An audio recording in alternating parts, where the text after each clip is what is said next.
खा चढ़ियाड़े करा खोड़ियाड़े उसकी कोठी को भी आग लगा दे उसको कभी माफ नहीं हम कर सकते।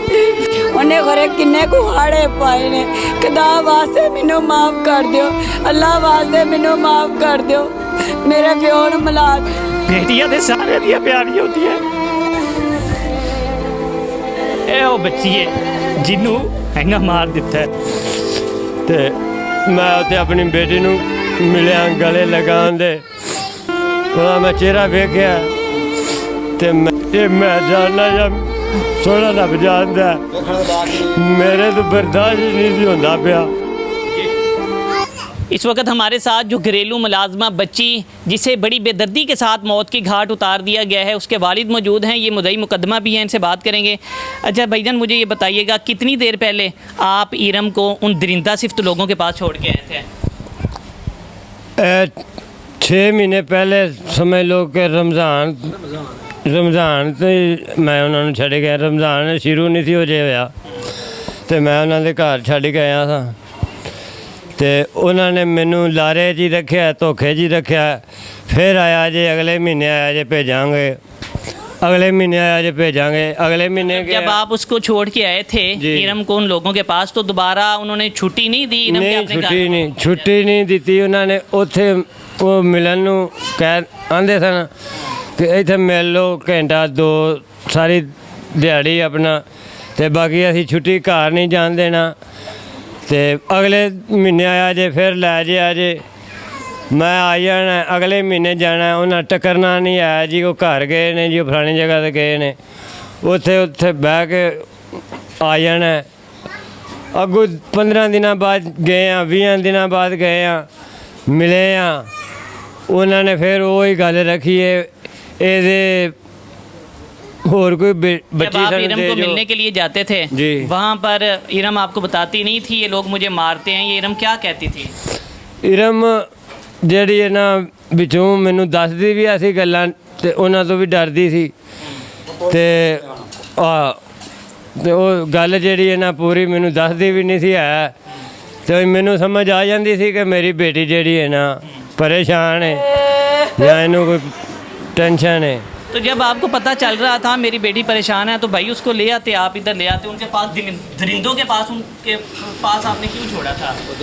भाजी देंदे नहीं सन जे जाना तो अगे पीछे हो जाना या कुड़ी नूं किधर अगे पीछे कर छड़ना। तो मैं आखना चलो खरे अगली बारी जावांगा तो घल देणगे। बाकी उन्होंने 7-8 महीने यही चक्कर रखे। हाँ फिर आया जी फिर घलांगे फिर आया। बेटियां तो बाप को बड़ी प्यारी होती हैं। हाँ जी। आपने भी बड़े नाजो नखरों से अपनी बेटी को पाला होगा जी। तो अब आपकी बेटी इस दुनिया में नहीं रही, क्या किस जब आपने अपनी बेटी को देखा था कि क्या सूरत हाल थी उस वक्त आपकी? तो मैं उत्ते अपनी बेटी नूं मिलिया गले लगाउण दे ਉਹਦਾ मैं चेहरा वेख्या तो मैं ना चुप कर गया। मैं क्या इत्थों इन्हां दे ਜ਼ਾਲਮਾਂ ਦੇ ਕੋਲੋਂ मैं इन्हूं एक घर लै जावां। ਤੇ ਤੁਸੀਂ ਉਹਨਾਂ ਨੂੰ ਉੱਥੇ ਕਿਹਾ ਨਹੀਂ ਕਿ ਮੇਰੀ ਬੇਟੀ ਦੇ ਜ਼ਖਮ ਨੇ? ਉਹ ਤੁਹਾਨੂੰ ਕੀ ਉਹਨਾਂ ਨੇ ਨਹੀਂ ਸਾਨੂੰ ਵੇਖਣ ਹੀ ਨਹੀਂ ਦਿੱਤਾ। ਉਹਨਾਂ ਕੱਪੜੇ ਦੇ ਵਿੱਚ ਲਪੇਟਿਆ ਸੀ, ਪਲੰਗ ਤੇ ਉਹਨਾਂ ਪਏ ਆ ਸੀ ਕਮਰੇ ਦੇ ਵਿੱਚ। ਥੋੜਾ ਜਿਹਾ ਮੈਂ ਚਿਹਰਾ ਵੇਖਿਆ, ਉਹਨਾਂ ਨੇ ਕਿਹਾ ਲੈ ਜਾਓ ਅਸੀਂ ਬੜੇ ਪਰੇਸ਼ਾਨ ਹਾਂ ਇੰਜੇ ਹੋਏ ਤੇ ਘਰ ਜਾ ਕੇ ਕਰਿਆ ਜੇ ਪੈ ਵੇਖਿਆ ਜੇ ਪਏ ਤੇ ਅਸੀਂ ਉਵੇਂ ਲੈ ਆਏ ਆ। ਲਿਆ ਗਈ ਤੇ ਅਸੀਂ ਗੁਸਲ ਦੇਣ ਲੱਗੀਆਂ ਨੇ ਔਰਤਾਂ। ਮੈਂ ਨਾ ਚੁੱਪ ਕਰ ਗਿਆ। ਮੈਂ ਕਿਹਾ ਇੱਥੋਂ ਇਹਨਾਂ ਦੇ ਜ਼ਾਲਮਾਂ ਦੇ ਕੋਲੋਂ ਮੈਂ ਇਹਨੂੰ ਇੱਕ ਘਰ ਲੈ ਜਾਵਾਂ। ਤੇ ਤੁਸੀਂ ਉਹਨਾਂ ਨੂੰ ਉੱਥੇ ਕਿਹਾ ਨਹੀਂ ਕਿ ਮੇਰੀ ਬੇਟੀ ਦੇ ਜ਼ਖਮ ਨੇ? ਉਹ ਤੁਹਾਨੂੰ ਕੀ ਉਹਨਾਂ ਨੇ ਨਹੀਂ ਸਾਨੂੰ ਵੇਖਣ ਹੀ ਨਹੀਂ ਦਿੱਤਾ। ਉਹਨਾਂ ਕੱਪੜੇ ਦੇ ਵਿੱਚ ਲਪੇਟਿਆ ਸੀ, ਪਲੰਗ ਤੇ ਉਹਨਾਂ ਪਏ ਆ ਸੀ ਕਮਰੇ ਦੇ ਵਿੱਚ। ਥੋੜਾ ਜਿਹਾ ਮੈਂ ਚਿਹਰਾ ਵੇਖਿਆ, ਉਹਨਾਂ ਨੇ ਕਿਹਾ ਲੈ ਜਾਓ ਅਸੀਂ ਬੜੇ ਪਰੇਸ਼ਾਨ ਹਾਂ ਇੰਜੇ ਹੋਏ ਤੇ ਘਰ ਜਾ ਕੇ ਕਰਿਆ ਜੇ ਪੈ ਵੇਖਿਆ ਜੇ ਪਏ ਤੇ ਅਜੇ ਹੋਏ ਤੇ ਘਰ ਜਾ ਕੇ ਕਰਿਆ ਜੇ ਪੈ ਵੇਖਿਆ ਜੇ ਪਏ ਤੇ ਅਸੀਂ ਉਵੇਂ ਲੈ ਆਏ ਆ।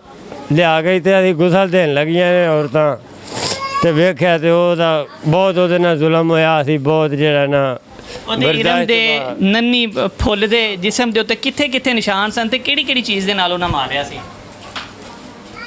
ਇਹ ਉਹਨੂੰ ਕੋਈ ਲੱਕੜ ਦੀ ਕੋਈ ਸਮਝ ਲਓ ਕੋਈ ਸਖਤ ਚੀਜ਼, ਡੰਡਾ ਸਮਝ ਲਓ ਜਾਂ ਕੋਈ ਛੋਟਾ ਜਾਂ ਕੋਈ ਇਹੋ ਜਿਹੀ ਚੀਜ਼ ਡਾਢੀ ਜਿਹੜੀ ਉਹਨਾਂ ਮਾਰੀ ਹੈ ਉਹਦੇ ਸਿਰ ਉਹਦਾ ਵਾਹਵਾ ਟੱਕ ਲੱਗਾ ਸੀ। ਦੋ ਤਿੰਨਾਂ ਜਗ੍ਹਾ ਤੋਂ ਪਾਟਾ ਸੀ। ਇਹ ਮੋਢਾ ਉਹਦਾ ਟੁੱਟਾ ਸੀ। ਇਹ ਜਿਹੜੀ ਹੱਡੀ ਹੈ ਪਿੱਛੋਂ ਟੁੱਟੀ ਸੀ। ਮਾਂ ਕੇ ਬਹੁਤ ਜਿਹੜਾ ਨਾ ਭਾਜੀ ਉਹਨਾਂ ਨੇ ਜ਼ੁਲਮ ਕੀਤਾ ਬੇਟੀ ਮੇਰੀ ਨਾਲ। ਇਰਮ ਦੀ ਵਾਲਦਾ ਕਿੰਨੀ ਦੇਰ ਪਹਿਲੇ ਫੌਤ ਹੋ ਗਈ ਸੀ ਤੇ ਇਰਮ ਨੇ ਕਿਹਾ ਸੀ ਮੈਨੂੰ ਕੰਮ ਤੇ ਛੱਡ ਆਓ, ਕੀ ਮਾਮਲਾ ਹੋਇਆ ਸੀ ਉਹਦਾ? ਮਾਮਲਾ ਹੀ ਘਰ ਬੈਠੇ ਆ, ਗੱਲ ਹੋਣ ਡਈ ਹੈ, ਹੱਥ ਬਹੁਤ ਤੰਗ ਹੈ ਤੇ ਮੈਂ ਨਾ ਪਿਆਵੇ ਵੀ ਬਚਿਆ ਸਬਰ ਕਰੋ, ਕੋਈ ਨਹੀਂ ਗੱਲ। ਮੈਨੂੰ ਆਖਣ ਲੱਗੀ ਅੱਬੂ ਸਾਰੇ ਨਾਲ ਮਿਲ ਕੇ ਕਰਨੇ ਆ ਕੰਮ ਤੇ ਸਾਨੂੰ ਵੀ ਕਿਤੇ ਲਾਇਆ। ਤੁਸੀਂ ਬਿਮਾਰ ਸੀ ਤੇ ਇਰਮ ਤੁਹਾਨੂੰ ਕਹਿਣ ਲੱਗੀ ਅਸੀਂ ਹਾਂ, ਮੇਰੇ ਸਾਰਾ ਮਸਲਾ ਹੈ। ਕੰਮ ਮੇਰੇ ਤੋਂ ਨਹੀਂ ਹੋ ਸਕਦਾ, ਐਡਾ ਕਰ ਲੈਣਾ ਬਰਲ।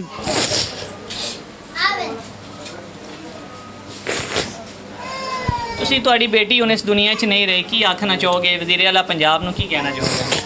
ਕਹਿਣਾ ਕੀ ਚਾਹੁੰਦੇ ਆ ਕਿ ਜਿਵੇਂ ਸਾਡੀ ਬੇਟੀ ਨਾਲ ਜ਼ੁਲਮ ਕੀਤਾ ਨੇ, ਸਾਨੂੰ ਕਿਸੇ ਸ਼ੈ ਦੀ ਜ਼ਰੂਰਤ ਨਹੀਂ। ਸਾਨੂੰ ਇਨਸਾਫ ਹੋਣਾ ਚਾਹੀਦਾ। ਸਾਨੂੰ ਪਤਾ ਲੱਗ ਜੇ ਕਿ ਸਾਡੀ ਬੇਟੀ ਨਾਲ ਇਹਨਾਂ ਜ਼ੁਲਮ ਕੀਤਾ ਤੇ ਐਵੇਂ ਉਹਨਾਂ ਨਾਲ ਵੀ ਇਸ ਤਰ੍ਹਾਂ ਹੀ ਹੋਇਆ। ਇਸ ਤਰ੍ਹਾਂ ਹੀ ਉਹਨਾਂ ਨੂੰ। ਇਹ ਇਰਮ ਦਾ ਛੋਟਾ ਭਾਈ ਹੈ ਜੀ, ਇਹ ਛੋਟਾ ਭਾਈ ਹੈ।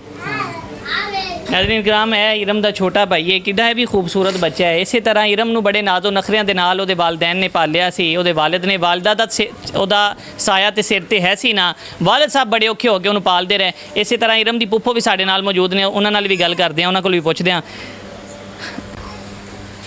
ਕੱਟਦਾ इस वक्त हमारे साथ मकतूला जो इरम है, जो नन्ही गुड़िया थी जिसको दरिंदा सिफ्त इंसानों ने, जो इंसान कह लें कि काबिल नहीं है, जो हैवान थे, उन्होंने उसको मौत की घाट उतारा है। मौत की घाट कोई आसानी तरीके से नहीं उतारा, बल्कि उसके जिस्म पर वो लोग तशद्दुद करते रहे हैं, वहशियाना तशद्दुद किया गया है। उसके जिस्म के ऊपर वाज़े निशानात देखे गए हैं। उसके सर के ऊपर जो वो बड़ी किसी लकड़ी की चीज़ के साथ वार किया गया है। इसी तरह इरम के जिस्म के ऊपर तपती इस्त्री लगाई गई है। उसका जो एक कंधा था वो भी ठीक नहीं था। तो मेरे साथ जो मुतासरा जो इरम की पुप्पो मौजूद हैं। चूँकि इरम की वालदा तो इस दुनिया में नहीं रही थी, तो इरम को उसकी पुप्पो नहीं पाला था। बिलाखिर जब इनकी शादी हो जाती है तो उसके बाद इनके घर के हालात कुछ ठीक नहीं रहते। तो इरम अपने वालिद को कहती है कि बाबा आप परेशान ना हो, मैं जाऊँगी, मैं आपका हाथ बिठाऊँगी। चूँकि इरम के वालिद ठीक नहीं रहते थे, उनको सांस का मसला था, तो इरम तो इनका हाथ बिठाने के लिए गई थी। लेकिन इरम को क्या पता था कि दरिंदे इसको ज़िंदा नहीं छोड़ेंगे। चूँकि इरम की तो अभी स्कूल जाने की उम्र थी, नन्ही गुड़िया थी, वो तो स्कूल जाया करती थी, लेकिन उसने स्कूल छोड़कर अपने वालिद का हाथ बटाने के लिए काम करने का सोचा। तो काम करते करते वो बच्ची इस दुनिया में नहीं रही, उसको मौत की घाट उतार दिया गया है। वही पुप्पो जिसने बड़े नाज नखरे के साथ इरम को पाला था, वो हमारे साथ मौजूद है, इनसे बात करेंगे। अच्छा, आप बताइएगा इरम की कितनी उम्र थी और कितनी देर पहले इरम यहाँ से गई थी उन दरिंदों के पास? उम्र की इसकी उम्र 13 साल था। हाँ। ते 14 साल उसकी उम्र थी। हाँ। तो वो ना ਉਹਦੇ ਅੱਬੂ ਠੀਕ ਨਹੀਂ ਸਨ ਰਹਿੰਦੇ। ਉਹਨੇ ਕਿਹਾ ਅੱਬੂ ਚੱਲ ਕੋਈ ਨਹੀਂ ਗੱਲ, ਅਸੀਂ ਪਿਓ ਧੀ ਕੰਮ ਕਰਨੇ ਆ, ਚਲੋ ਅਸੀਂ 3 ਭੈਣ ਭਰਾਵਾਂ ਖਾਂਦੇ ਆ, ਕੋਈ ਨਹੀਂ ਗੱਲ, ਜੇ ਤੂੰ ਦਵਾਈ ਸ਼ਵਾਈ ਲਿਆਇਆ ਕਰਿਆ ਕਰ। ਉਹਨੇ ਕਿਹਾ ਨਹੀਂ ਪੁੱਤਰ ਚੱਲ ਕੋਈ ਨਹੀਂ, ਟਾਈਮ ਔਖਾ ਸੌਖਾ ਕੱਢੀ ਜਾਂਦੇ। ਉਹਨੇ ਕਿਹਾ ਨਹੀਂ ਅੱਬੂ ਤੁਸੀਂ ਮੈਨੂੰ ਕੰਮ 'ਤੇ ਲਵਾ ਦਿਓ। ਬਾਜੀ ਕੋਲ ਗਿਆ, ਜਿਹੜੀ ਕੰਮ 'ਤੇ ਲਵਾਉਂਦੀ ਸੀ ਉਹਦੇ ਕੋਲ ਗਿਆ। ਉਹਨੇ ਕਿਹਾ ਬਾਜੀ ਇੰਝ ਮੈਂ ਆਪਣੀ ਧੀ ਕੰਮ 'ਤੇ ਲਵਾਉਣੀ, ਕੋਈ ਘਰ ਦੱਸ। ਉਹਨੇ ਐਡੇ ਜ਼ੁਲਮਾਂ ਦੇ ਲਾ ਦਿੱਤੀ। ਉਹ ਤੋਂ ਜੂੰ ਰਮਜ਼ਾਨ ਦੀ ਗਈ ਹੈ, ਪਿਓ ਨੂੰ 1 ਵਾਰੀ ਮਿਲੀ ਹੈ, 2 ਵਾਰੀ ਮਿਲੀ ਹੈ, ਪਰਤ ਕੇ ਉਹਨਾਂ ਪਿਓ ਨੂੰ ਮਿਲਣ ਨਹੀਂ ਦਿੱਤੀ। ਉਹਨਾਂ ਜ਼ੁਲਮਾਂ ਨੇ ਇੰਨਾ ਕੁ ਉਹਦੇ 'ਤੇ ਜ਼ੁਲਮ ਕੀਤਾ ਹੈ। ਉਹਨੂੰ ਇਹ ਆਂਦੇ ਸਨ ਤੂੰ ਘਰ ਜਾਣ ਦਾ ਨਾਂ ਲਾ ਲੈ। ਜਦੋਂ ਫੋਨ ਕਰਦਾ ਸੀ ਨਾ ਉਦੋਂ ਮਾੜੀ ਜਿਹੀ ਗੱਲ ਕਰਾਉਂਦਾ ਸਨ, ਹਾਲ ਚਾਲ ਪੁੱਛਦਾ ਸੀ।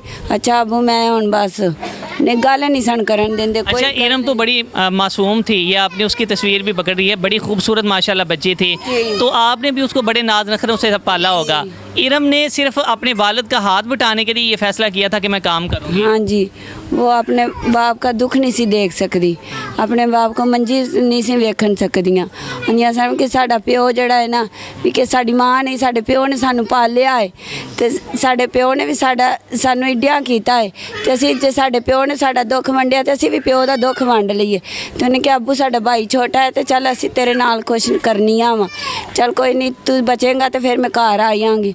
ਉਹਨਾਂ ਨੇ ਜ਼ੁਲਮਾਂ ਨੇ ਇੰਨਾ ਜ਼ੁਲਮ ਕੀਤਾ ਉਸ ਵਿਚਾਰੀ ਯਤੀਮਣੀ ਤੇ ਇੰਨਾ ਜ਼ੁਲਮ ਕੀਤਾ ਐਡੀ ਸੋਹਣੀ ਧੀ ਫੁੱਲਾਂ ਵਰਗੀ ਸਾਨੂੰ ਇੰਨੀ ਦੀ ਨਹੀਂ ਮਿਲਣੀ सारी ज़िंदगी भी। जब आपने देखा है इरम को, जब आप यहाँ पर आई थी, तो उस इरम की हालत किस तरह थी? उसके जिस्म पे कहाँ कहाँ निशानात थे, किस तरीके से निशानात थे? ਉਹਦੇ ਹੱਥਾਂ ਤੇ ਉਹਨਾਂ ਨੇ ਖਰੇ ਕੀ ਮਾਰਿਆ, ਉਹਨਾਂ ਨੇ ਉਹਦੇ ਹੱਥ ਸਾੜੇ ਨੇ, ਉਹਨਾਂ ਨੇ ਖਰੇ ਉਹਨੂੰ ਉਹਦੀ ਸ਼ਾਹ ਰਗ ਵੀ ਤੋੜ ਦਿੱਤੀ, ਉਹਦੇ ਖਰੇ ਕਿਵੇਂ ਮਰੋੜ ਕੇ ਬੇਤਰਸਿਆਂ ਤਰ੍ਹਾਂ ਸੁੱਟਦੇ ਰਹੇ ਨੇ। ऐसे ਜੇ ही ਕੋਈ गलती माफी जब उसको मारते होंगे वो चीखती चिल्लाती होगी, आपको याद करती होगी, अपने वालिद को याद कर, लेकिन उन दरिंदों ने उसको छोड़ा नहीं। उस वक्त उसको छोड़ा जब उसको बिल्कुल उसकी सांस बंद हो गई। सांस बंद हो गई। फिर उन्होंने 4 दिन रखा है, जालिमों ने 4 दिन रखा है। अच्छा, मरने के 4 दिन बाद आपको बताया? 4 दिन रखा है, 5वें दिन उन्हें सानू दी है। उन्होंने हर शह दी है, खब्बन दिता है, फुल दिते ने, अगरबत्तियां सीधा दिते ने। एडे जुल्मी लोग मरियम नमाज दसिए या कहते उनकी कोठी नूं भी अग ला देन, ओनू भी अग ला देन। बस कि जो बड़े लोग हैं वो अपनी बच्चियों, अगर कोई गरीब आदमी जिसका घर का गुजारा नहीं वो उसके पास भेजेगा तो यही होगा कि इरम जैसी बेटियों को मार दिया जाएगा। इंसाफ चाहिए बस। इंज किसी नाल अगू इस धीआं इंज जिवें साडी धी नाल जुल्म होया एवें किसी दी धी नाल जुल्म ना होवे अगू। आपने इरम की पुप्पो की भी बात सुन ली, काफ़ी ज़्यादा अफसुर्दा हैं, परेशान